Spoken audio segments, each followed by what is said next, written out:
যদি স্বামী নামাজি হয় স্ত্রী বেনামাজি হয়, অথবা স্ত্রী নামাজি হয় স্বামী বেনামাজি হয়, তাহলে তাদের মধ্যে বিবাহ বন্ধন থাকবে না, তাদের বিবাহ বৈধ হবে না, তাদের সম্পর্ক ছিন্ন হয়ে যাবে। ডেঞ্জারাস কথাবার্তা। মুসলমানদের কবরে তাদেরকে দাফন করা যাবে না, তাদের জানাজা পড়া যাবে না বেনামাজির। কথা কি বুঝতে পারতেছেন?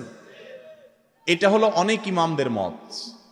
ইমাম আজম আবু হানিফা রহমতুল্লাহ আলাইহির মত হলো, যদি কেউ নামাজ না পড়ে আর তার মনের ভিতরে অপরাধ বোধ থাকে, অপরাধ বোধ বুঝেন তো কি?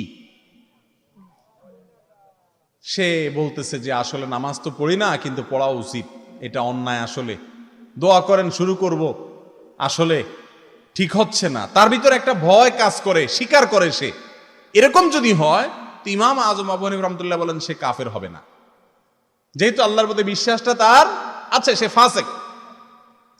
আর আবু হানিফা রহমতুল্লাহ আলাইহির এই মতের কারণে বহু বেনামাজি বাইচে গেল আর কি। কথা কি বুঝতে পারছেন?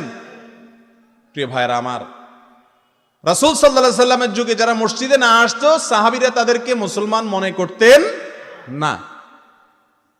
মুনাফিকরা পর্যন্ত মসজিদে এসে হাজিরা দিতে হতো, কারণ মসজিদে না আসলে মুসলমান হিসাবে গণ্য হতো না। আর আমরা তো মাশাআল্লাহ, যদি কিরে নামাজ পড়ছ না কেন, বলে নামাজ না পড়লে কি হয়েছে, ঈমান আছে। মেসওয়াক দাঁত ব্রাশ না করলে কি হয়েছে, আমার মুখ পরিষ্কার আছে।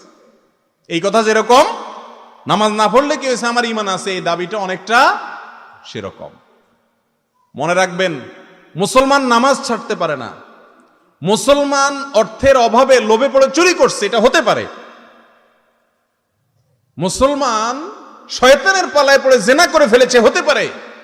ঠান্ডা মাথায় মুসলমান নামাজ ত্যাগ করতে পারে না। আল্লাহ রাব্বুল আলামিন আমাদের সবাইকে নামাজ কায়েমকারী মুসলমান হওয়ার তৌফিক নসিব করুন।